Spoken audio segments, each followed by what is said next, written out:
detrás de sus escritorios se hicieron ciegos y sordos. Hoy caen chivos expiatorios pa' cuando los peces gordos.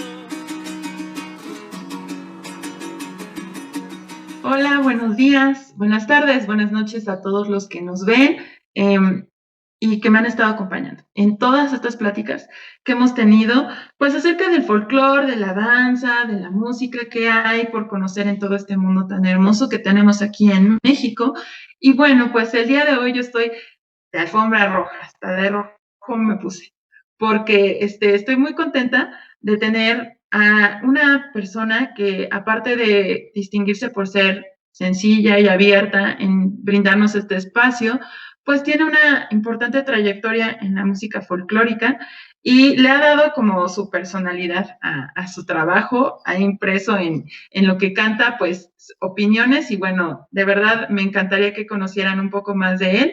Y pues sin más, el día de hoy les presento a quienes no lo tienen el gusto de conocerlo, pero a todos, en general a Sergio Campos, músico, cantante, y pues para conocer un poco más de su trabajo y su opinión en temas de la música folclórica. Pues bienvenido, señor Sergio Sonecito, mejor conocido. ¿Cómo estás el día de hoy?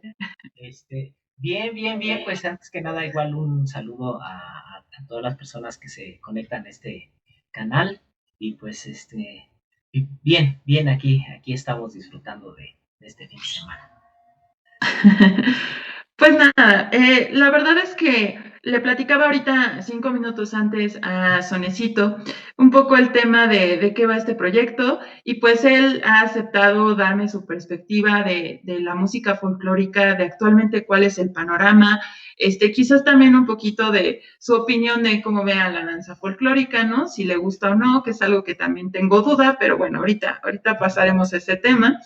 Pero pues de entrada me gustaría que Sonecito nos puedes platicar un poco de cómo te iniciaste en la música, cómo empezaste con todo este mundo, por qué música folclórica y por qué no sé, clásica, ¿no?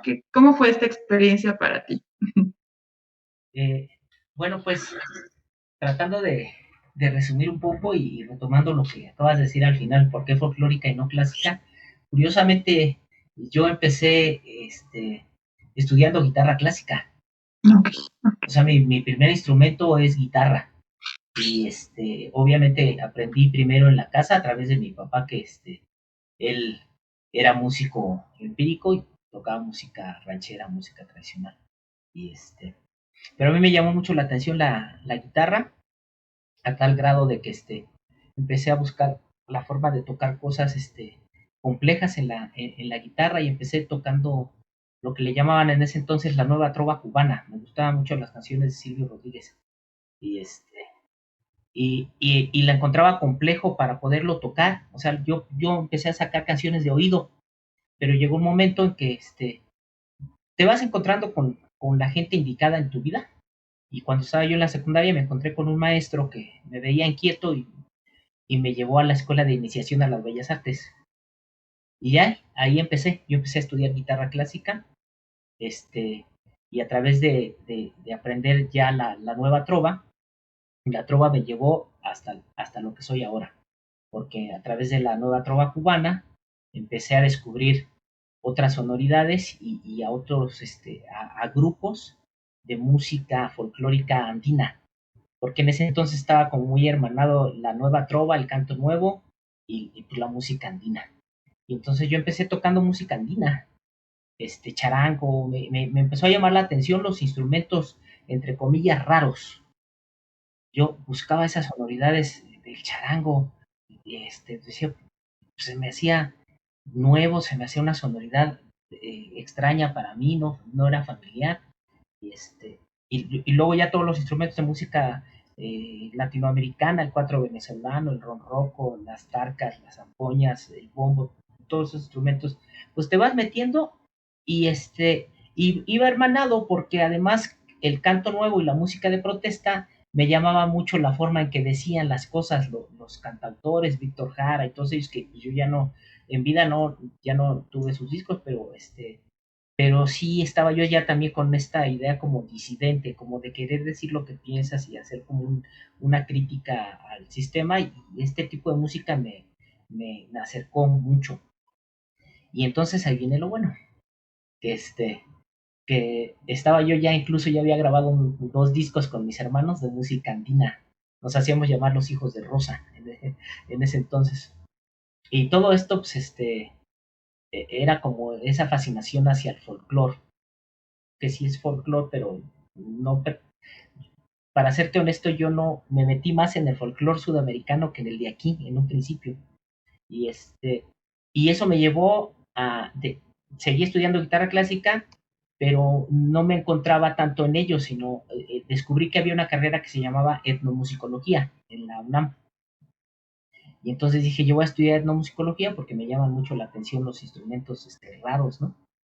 Y ya, me metí a estudiar etnomusicología, y ahí fue mi cambio radical al folclore y a mi música tradicional, a partir de una clase que nos dio el maestro Guillermo Contreras de folclorología. Y como trabajo, ese día que había clases, la Escuela Nacional de Música está ahí en Coyoacán, muy cerca del centro de Coyoacán.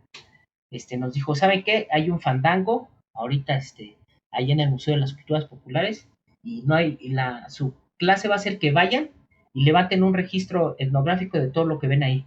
Obviamente, pues ya con todas las características que tendría que llevar ese registro, porque pues era una materia que teníamos que cubrir un trabajo de esa materia.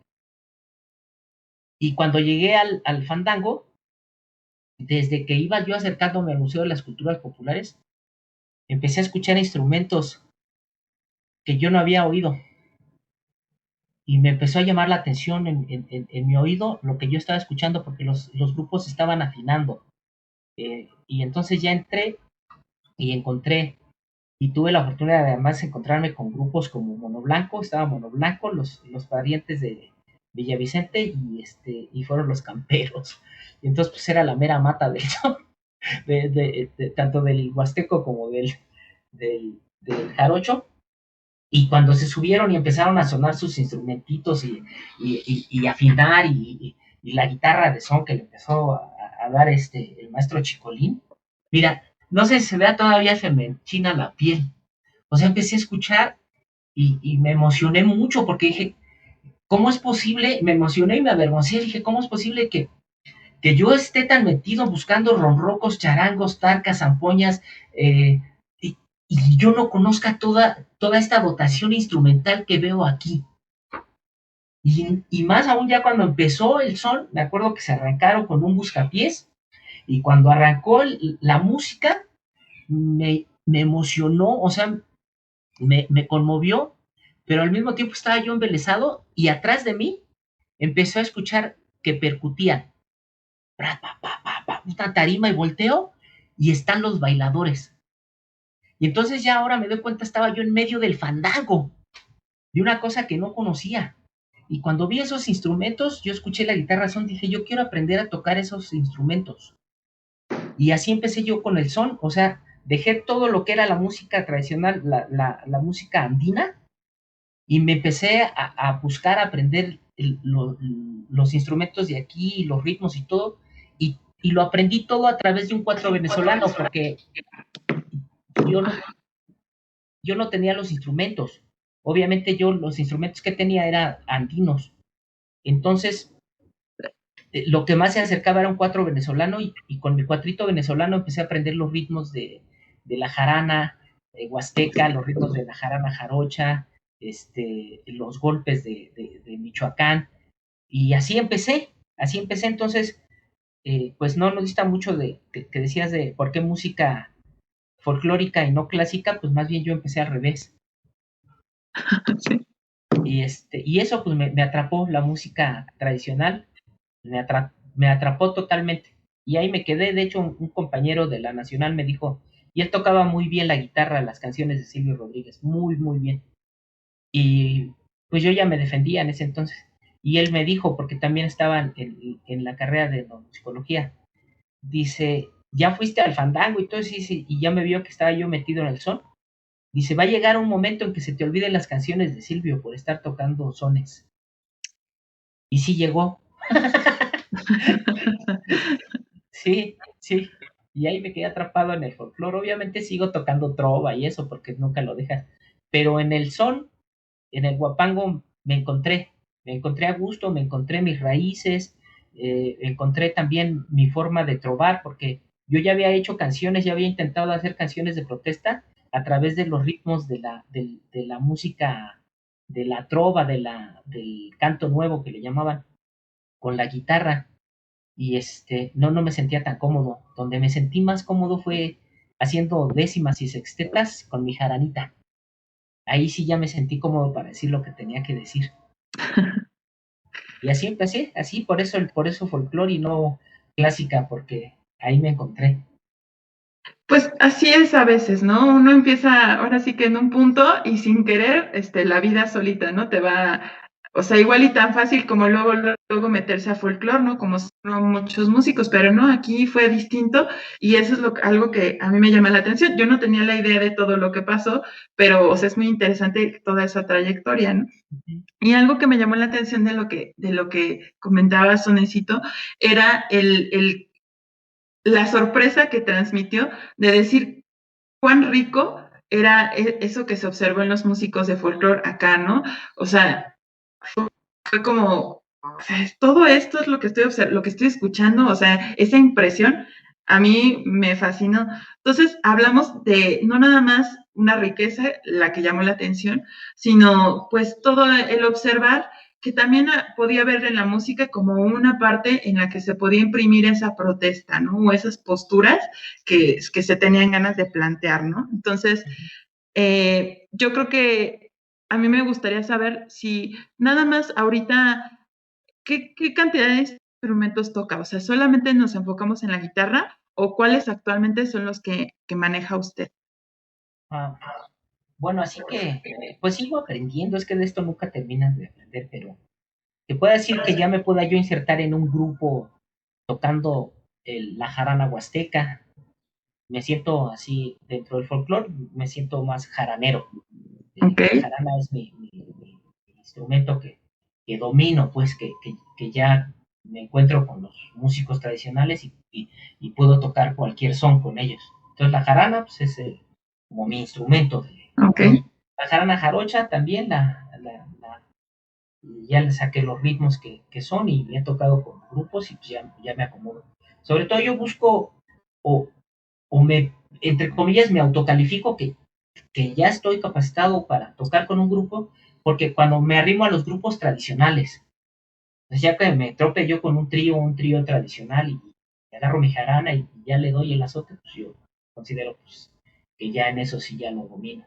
La jarana jarocha, he agarrado el violín, pero el violín es un instrumento que me ha costado mucho trabajo. Sin embargo, sí ya toco los sones que decimos nosotros los de cajón, ¿no? El gusto, el hidalguense, tres huastecas, sacamandú, caimán, así, pero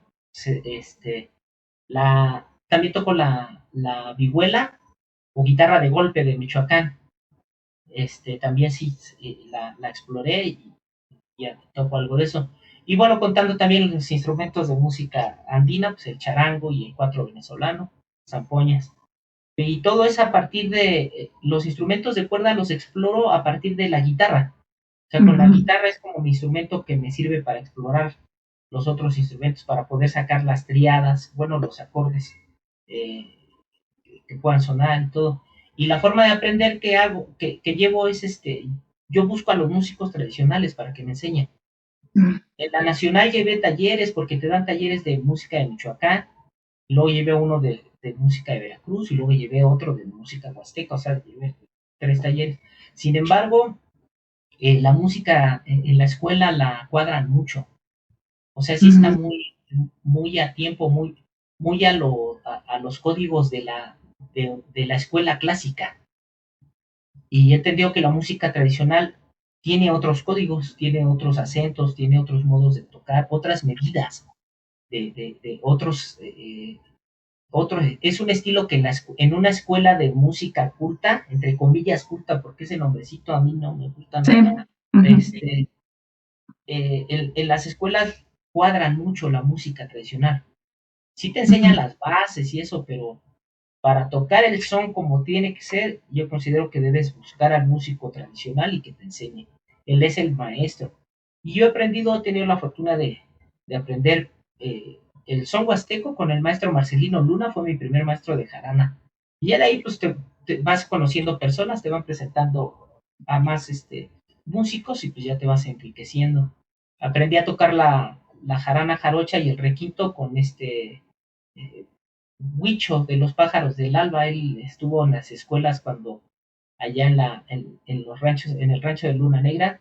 Él fue compañero de los Ajá. cojolites y entonces yo aprendí con él. Entonces ahora sí que el azote que tengo de la jarana jarocha pues es al estilo de Cozoliacaque, Veracruz. Y lo de Michoacán sí lo aprendí con el maestro Guillermo Contreras, que él es maestro de la Nacional, pero él es buenazo para Michoacán porque él es de allá. O sea, ahora sí que él sí mamó de esa tradición, es depositario de la tradición. Entonces, Michoacán, ahí sí lo aprendí con Guillermo Contreras. Y es lo que he aprendido así como formalmente, que diga yo, que me atreva a decir, tengo un conocimiento profundo de la ejecución y la morfología del instrumento y de su historia, pues al menos de esas tres regiones. Podría ser Michoacán, bueno, que es el son calentano, y, Ujú. y también de Michoacán el son planeco, que son dos estilos diferentes. Y el son huasteco y el jarocho.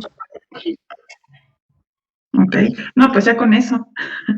Ya con eso, y yo creo que por mencionar solamente que no sé qué porcentaje le daría, ¿no? Dentro de la música folclórica, pero pues, o sea, es lo sabroso, ¿no? En estas regiones personalmente son las que puedo yo más ubicar, ¿no? Dentro de todo lo que ignoro, porque es demasiado.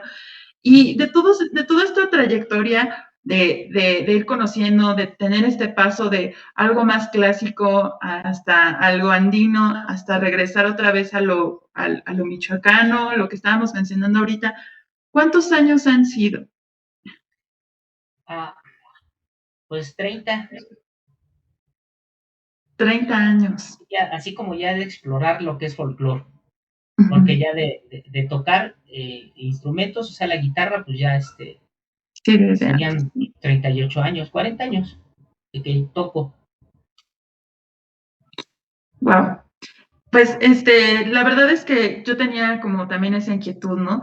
Todo el tiempo que había tomado hacer toda este aprendizaje y dar como ese tour, ¿no? Por el folclore a través de la música y llegar hasta este punto del día de hoy, ¿no?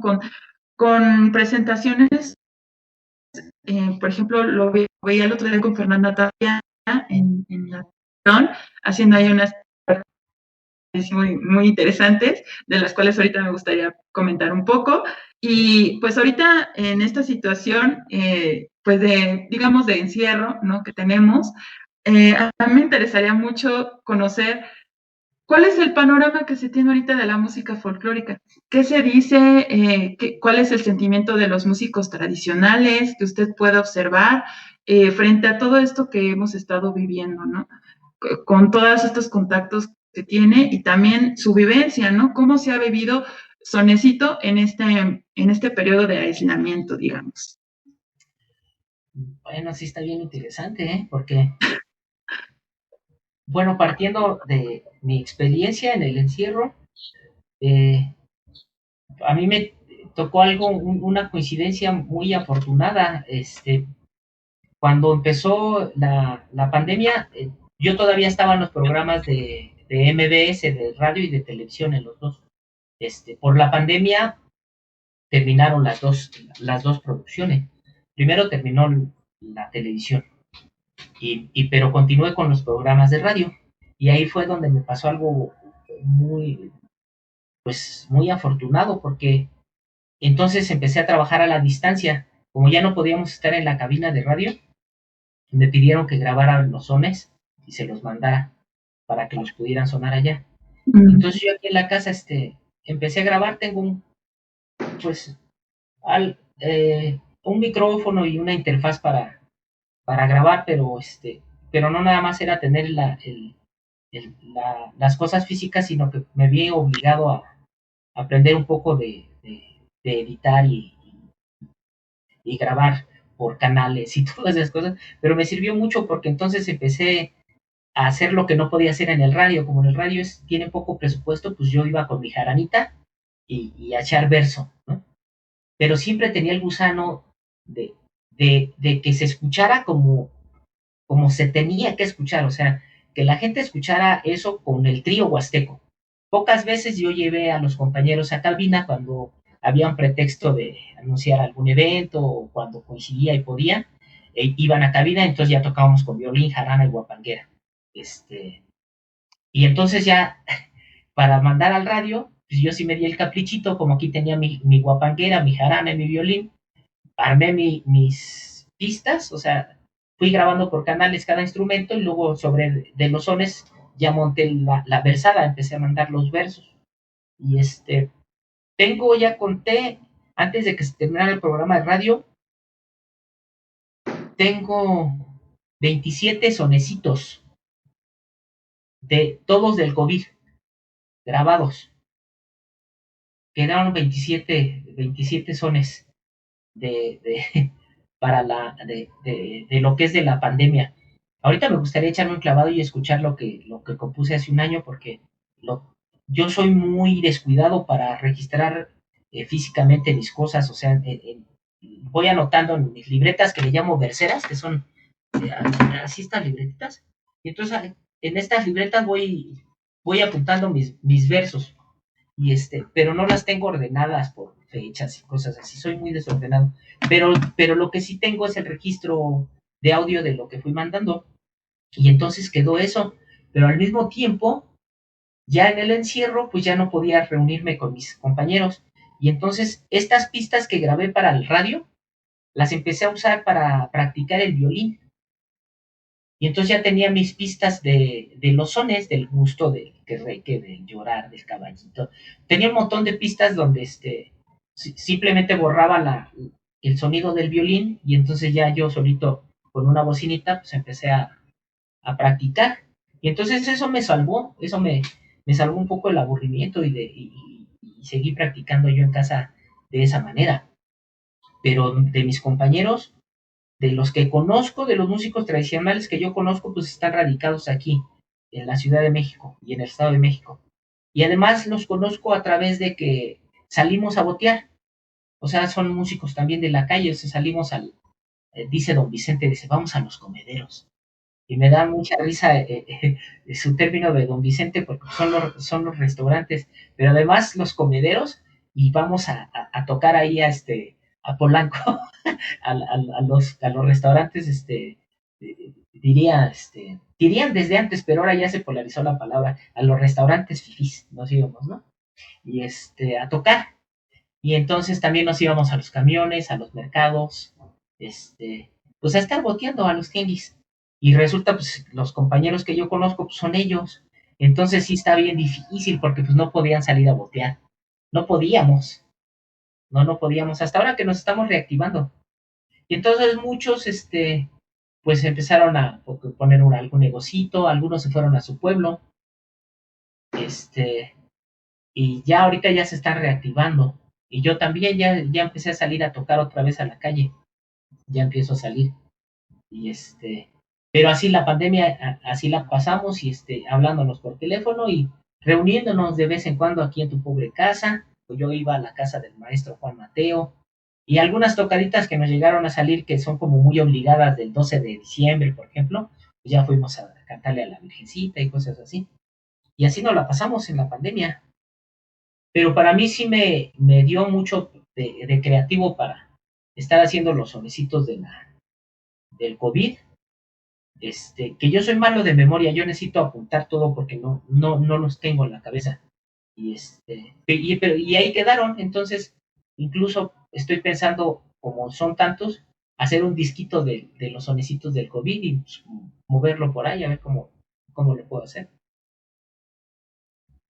No, claro, yo digo que sí, realmente, cómo hace falta, ¿no? Y es una postura ya muy personal, o sea, las artes y la música y la danza, híjole, yo creo que ahora más que nunca se ha sentido, no nada más la necesidad del artista de mostrarse y de tener algún espacio cuando de repente todo se corta, sino de que siga presente, por ejemplo, hablando precisamente de pues de la situación de la enfermedad y pasarlo a un plano de música y quizás ya darle como otra perspectiva, pues qué necesario es, ¿no? O sea, al final no todo tiene que ser, pues motivo de tristeza, ¿no? O de, no sé, de quedarse ahí en una postura un poco, pues, pues diría no negativa, pero sí, pues sí, ¿cómo decirlo?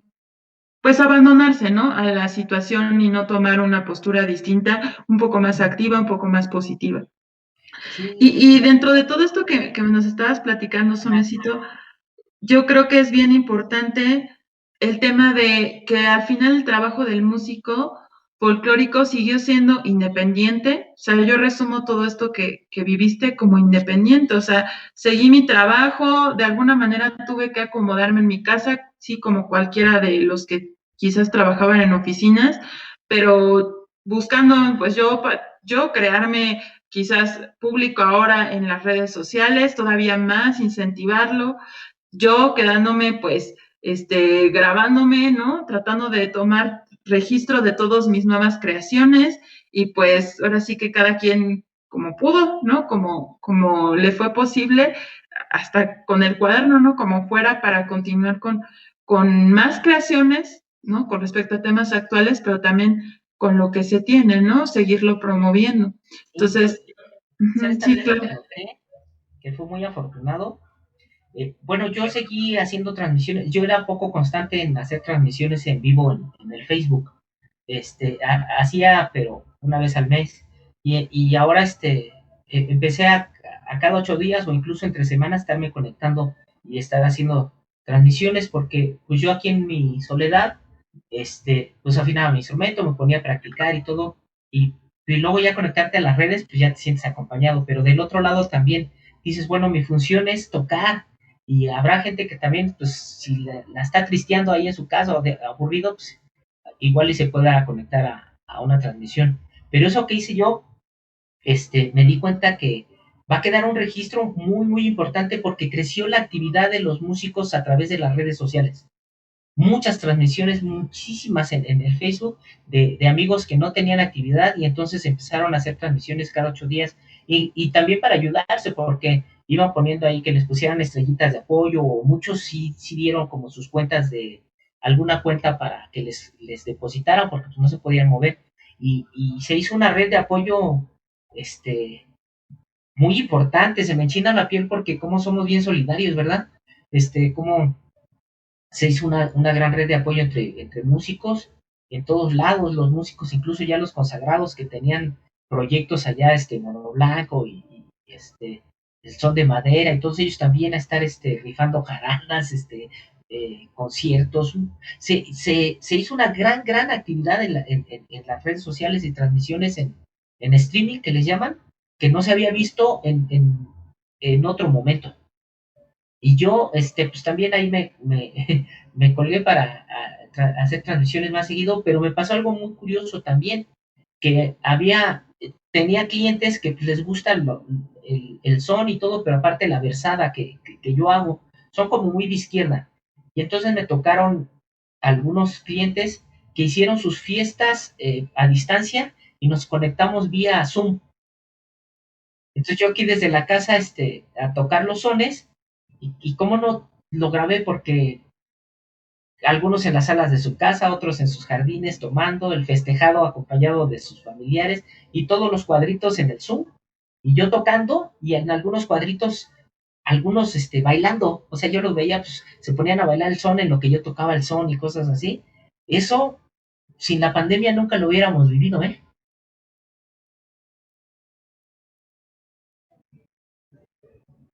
Totalmente, totalmente. El intercambio que hubo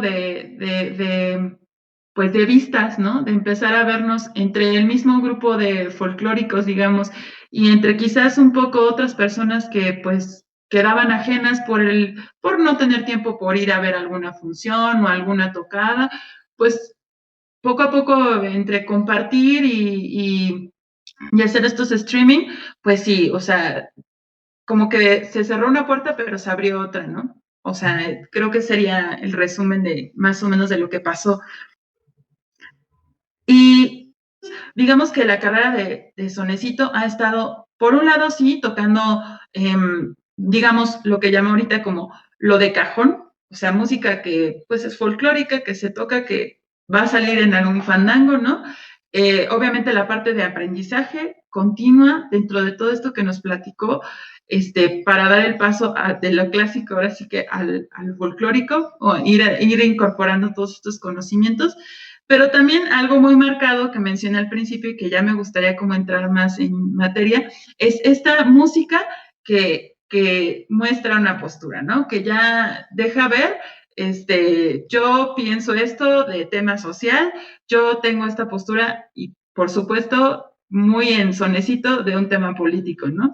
Entonces, ¿por qué empezar a tirar, no tirar mala onda, ¿no? Sino iba a decir otra cosa. Porque, ¿Por qué empezar a direccionarse hacia eso? ¿Cómo viene esta necesidad? Bueno, ya lo había tocado antes, pero vamos a concretar. Pues yo crecí aquí en el núcleo familiar. Tuve una influencia a través de una hermana que todavía le tocó esta parte de los movimientos del 68 y de la efervescencia de la Revolución Cubana y todo esto que era un pensamiento muy de izquierda. Y entonces aquí en la casa pues llegaron discos de protesta, de canciones de protesta de Gabino Palomares, de Inti Limani, de Yapu, de grupos de México y desde México hasta Argentina que cantaban protesta. Y a mí me llamó la atención, me gustó eso que yo oía. Yo iba a la secundaria, pero yo creo ya traes como esa idea de cosas que te atrapen y a mí me gustaba lo que decía, por ejemplo, cuando escuché la Maldición de Malinche, me gustó mucho de Gabino Palomares. Y pero también me gustó mucho la de Letanía de Poderoso y las canciones de Ali Primera de Venezuela. Bueno, toda esa fue mi influencia y yo empecé repito, ya te lo había comentado, a hacer canciones de protesta o a intentar hacer canciones de protesta también como las que yo escuchaba con la guitarra. Empecé con mi guitarra a tratar de hacer canciones de protesta y no fue sino hasta cuando descubrí el son, que descubrí que ahí se podían hacer bien los versos de protesta, cabían bien en 6 renglones. Además la música era como muy nuestra, además no era nada nuevo. Yo empecé a ver que en el querreque pues todos los huastecos trovaban, decían cosas, no había un verso fijo, o sea, vi que se podían cambiar los versos en el cascabel, o sea, empecé a descubrir que se podía trovar, y luego ya escuché a nuestro Cházaro Lagos, y dije, ay, cabrón, perdón por la palabra, lo que dice, las cosas que dice, y cómo las dice, y luego a Guillermo Velázquez y los Leones de Jishú, pues eso ya era protesta, eso es protesta, eso ya es una disidencia. Y entonces más bien esos fueron como mi ejemplo. Y ya de ahí me agarré. O sea, yo empecé, dije, pues, a través de aquí voy a hacer protesta. Pero yo ya lo traía, o sea, ya traes como esa forma de inconformidad o de manifestar tus ideas a través de la música y en el son cupieron muy bien. Y además fueron muchas cosas, porque yo ya andaba boteando en la calle, estaba en el metro, ya andaba con mi jaranita y iba al metro. Y en el metro, pues cada quien tiene su estilo, pero como que siempre está lo mismo, o sea, tú te subes y escuchas a los que toca, en ese tiempo, pues baladas, canciones de los Beatles, rock en español, y muchos grupos de música latinoamericana, sí había, en ese tiempo, te estoy hablando de hace 23 años, y luego yo dije, bueno, pues yo voy a agarrar mi jarana, o sea, y con la jarana voy a tocar, porque no había jaraneros en la calle, y bueno, o sí había, pero yo no me acuerdo. Hace 25 años, no había, no lo recuerdo, yo no recuerdo que hubiera tantos músicos de música tradicional como ahora.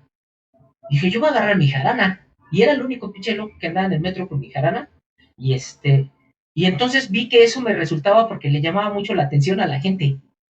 Me subía con mi jaranita y luego empecé a hacer versos y económicamente me empezó a ir mejor. Y entonces dije, cara, esto es un buen, pues, pues hago lo que me gusta, este, yo y sigo pensándolo así muy románticamente, este, decía, a través del instrumento de lo que yo hago, voy a ir contagiando a la gente de la emoción que yo sentí cuando escuché a los músicos a los músicos tradicionales. Cuando yo escuché esas jaranas, yo me subí al vagón y lo sigo haciendo. Me subo y suena la jarana y la gente se asoma así por esa sonoridad. Entonces dije, voy a cantar un son, van a conocer el guapango, el huasteco, y voy a decir lo que pienso, y aquí voy a matar no dos, como tres pájaros de un solo tiro. Y así lo hice también. O sea, lo hice primero por convicción, porque yo creo no, ya traes, cada quien trae su forma de decir las cosas. Entonces yo lo mío, pues es así como bien Contreras, como siempre está viendo el defecto a las cosas, al sistema. Pero hay quien le ve las cosas románticas, o sea, hay quien escribe canciones al campo, o a la naturaleza, o a las flores, o a las mujeres. Yo no tengo esa capacidad, no podría. Yo soy bien Contreras, o sea, yo más bien, mi forma de versar es ver como el defecto en el sistema. Así es, o sea, ¿por qué no sé? Desde chavito veía cosas como que se me hacían injustas y trataba de decirlas. Y entonces así fue, entonces en el metro, pues se dio todo, se conjuntó todo. Económicamente me funcionó, era novedoso, nadie estaba haciendo lo que yo hacía, al menos en el metro, y y tanto fue así que grabé ya después yo un disco con sones, con versos en ese tiempo todavía le tocaron unos versos al Calderón y al Fox. O sea, todavía mi primer disco tiene unos versos que le hice a Vicente Fox. Lo hice con Huasteco, me acompañó el maestro Marcelino Luna y Leoncio, que le hice en el Chunta, y yo con mi jaranita. Y ese fue mi primer disco de guapango y con verso político. Pues muy interesante, porque sí es cierto, ¿no? Muchos bien, no es que la música folclórica quizás lo que muestra, pues siempre es como, pues un romance o la mujer y el hombre, ¿no? Coqueteándose, o quizás de temas, también se habla de temas comunes, ¿no? De una iguana, ¿no? De cualquier cosa, ¿no? Pero este aspecto también está muy interesante de, pues, plantear una postura política aunque sea contrera, como le dices, Sonecito, o sea, al final es una perspectiva y es una manera de compartirla bastante creativa y por lo cual a mí me ha llamado mucho la atención, pues, su trayectoria, ¿no? Más que nada, porque sí, quizás no sé cómo sea la música de otros lugares, la folclórica o cuáles son los temas, pero creo que pues aquí en México, por supuesto que tenía que tener un tinte también por ese lado, ¿no? Por comentar qué es lo que vivimos o cómo observamos a la vida política en nuestro país. Entonces, como una cuestión que ahorita tenía en la mente, Sonecito viene precisamente de eso, ¿no? De que ha escrito muchos sones, pero pues no quiero ser como muy obvia, pero pues lo quiero aclarar a quien nos esté viendo, pero Sonecito viene de eso, ¿no? Pues, son pequeños como versos o coplas con este tipo de posturas. Sí es en lo correcto, por lo cual se llama usted así artísticamente. Pues sí, la verdad es que yo no busqué el nombre. Cuando empecé a tocar en el radio, empecé en Radiorama y y me daban un tiempo muy cortito para tocar. Dice, ¿qué vas a trobar hoy? Y entonces, pues, ¿para qué me alcanzaba para dos versos? O sea, un minuto, ¿no? 30 segundos por verso, sin introducción de violín, nada, o sea, la pura versada y la jarana. Y entonces yo decía, pues voy a hacer un sonecito ahora de Vicente Fox y de Martita, ¿no? Y entonces ya hacía mi son. Y entonces ya en la cabina, los compas de la cabina, que son más ingeniosos, ya empezaron, ya llegó el sonecito. Y ya y luego ya después me empezaron a decir así, y Fabiola Knopsky, que era la de ahí de Radiorama, dice, ¿no te molesta que te diga sonecito? Si escucha bien. Y dije, pues está bien, o sea, está bien, sonecito. No, de veras, no tuve la intención de que me dijeran así. Todavía yo no entraba a la Nacional de Música. y apenas estaba yo en eso. Y después, ya cuando estuve en la carrera y empezamos a ver los antecedentes del son y del guapango en el país, ¡oh, sorpresa! Que empiezo a ver los registros de ya las lecturas que te dejan de Vicente T. Mendoza, Panorama de la música tradicional mexicana se llama su libro de Vicente T. Mendoza, donde me encontré esa sorpresita. Él se encontró unos textos de sones prohibidos por el Santo Oficio, por la Santa Inquisición, a finales del siglo XVII. Un texto que decía: queda estrictamente prohibido tocar sonecitos o aires de la tierra, tales como el caimán, el cielito lindo, el sacamandú, el chuchumbé, por su forma non grata de decir y de mover el cuerpo. Dije, ¡ay! ¿Cómo? Dije, ¿cómo?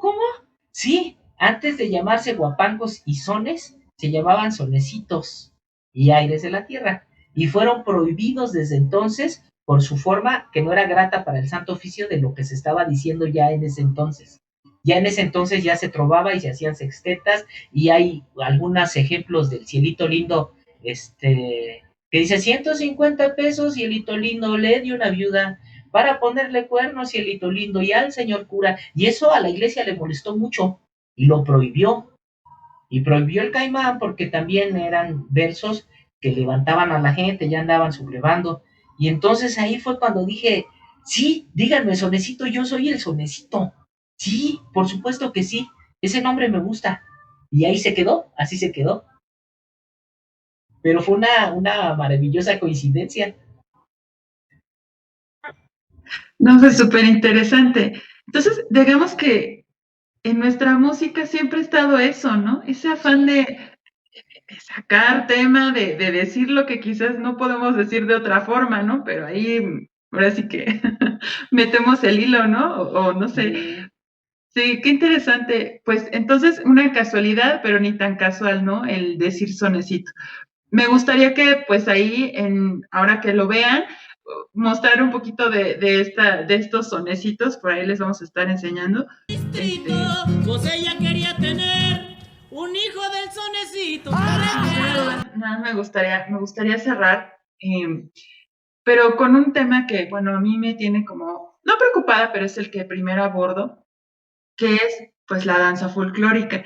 Y a mí me gustaría mucho saber si usted, sonecito, pues, practica la danza folclórica, o cuál es, en su paso como músico, pues, si ha tenido oportunidad de colaborar con grupos y cómo ha sido esa colaboración. Bueno, colaborar con grupos como tal, no, de danza folclórica, no. Sin embargo, he tenido la fortuna de que, como aprendí con músicos tradicionales, fui a muchos eventos, no culturales, sino más allá de lo cultural, o sea, a eventos tradicionales, o sea, a la fiesta de los 15 años de, de, de la comadre del músico, ¿no? De la comunidad huasteca, pues. El maestro Juan Mateo me invitó a varios eventos y vamos, paisa, ya salió la tocada. No quiero ser despectivo, es que así yo me acostumbré porque como aprendí con huastecos, de hecho para mí fue un honor cuando me empezaron a decir paisa, paisita, a la llevas, paisita, ya cuando empezaba yo con la jarana. Y entre los músicos, al menos de los que yo conozco, me muevo, se dicen así, ¿qué pasó, paisita? ¿Ya la armaste? Ya, pues ahí la llevamos, ¿no? Entonces, lo aclaro porque ahora estamos en lo políticamente correcto, pero al extremo, que a mí ya me está cayendo muy mal, pero pues tengo que ser políticamente correcto y tengo que aclarar por qué le digo paisita al músico que me enseñó a tocar, porque él también así me dice, él me adoptó diciéndome así. Y eso lo digo incluso hasta molesto, no por ustedes, sino por mucha gente que se va a meter aquí y vaya a decir que es políticamente incorrecto lo que yo digo. Ya, aclarado el punto, me invitó el maestro Juan, dice, vamos, paisita.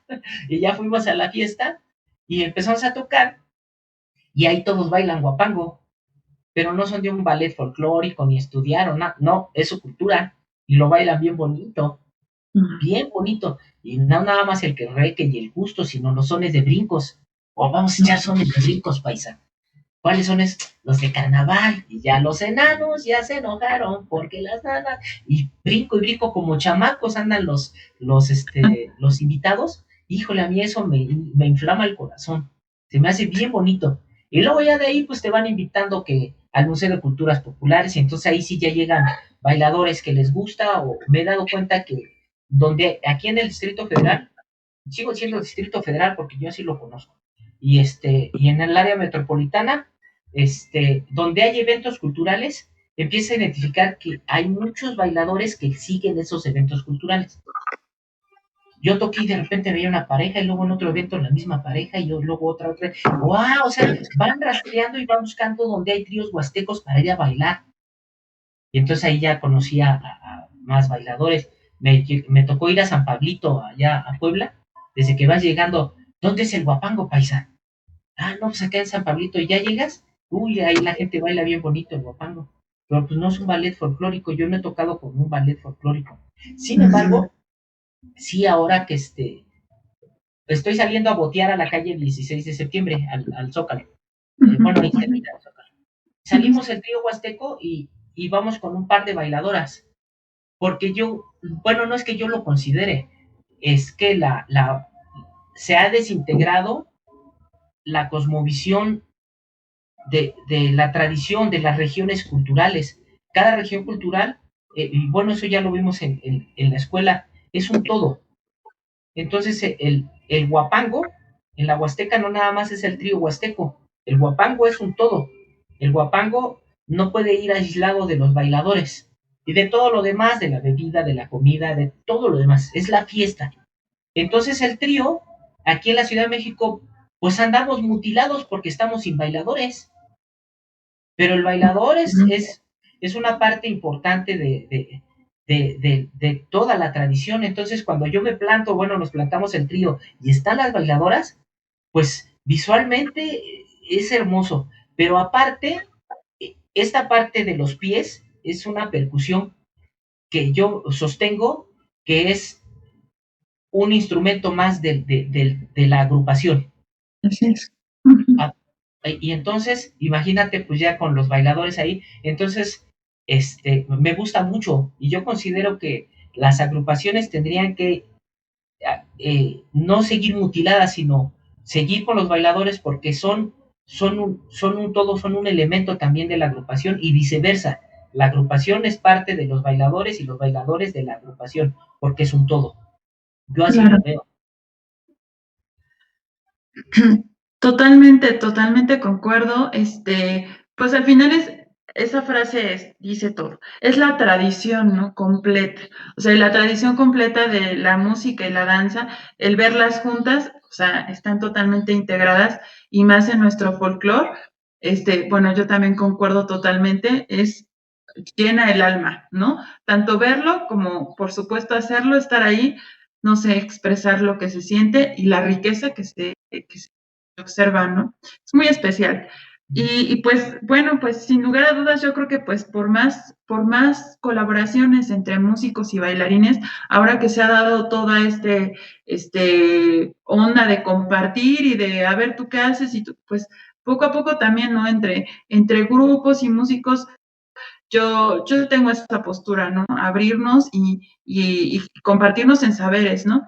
Y una última cuestión que yo tenía era, ¿qué tanto, si yo bailo, ¿no? Folclore y me gusta practicarlo, qué tips o en qué me debería de involucrar en cuanto a conocimientos musicales como para mejorar mi práctica dancística? ¿Cuál sería tu opinión? ¿Como de qué me debería de alimentar para bailar mejor, no sé, un guapango? O sea, dado que yo soy una percusión, ¿no? Por ejemplo. Híjole, pues, tu pregunta para mí es difícil contestarlo porque mi visión es más de músico.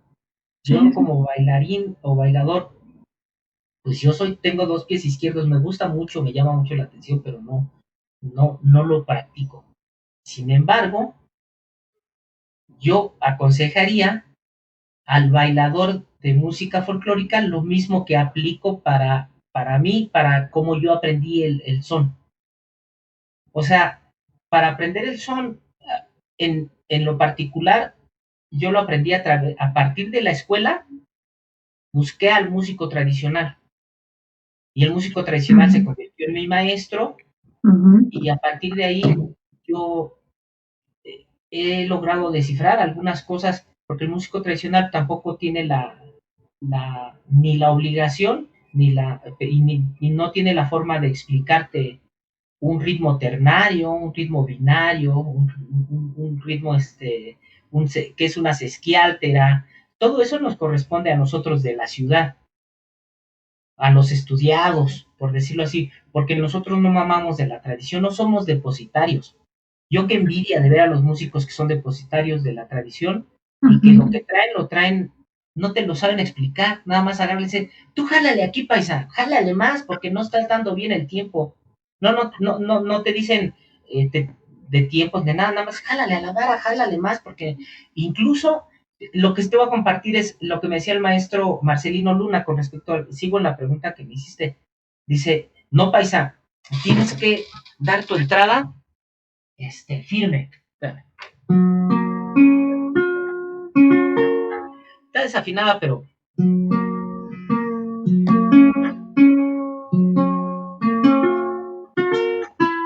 no, tienes que hacer tu entrada el no.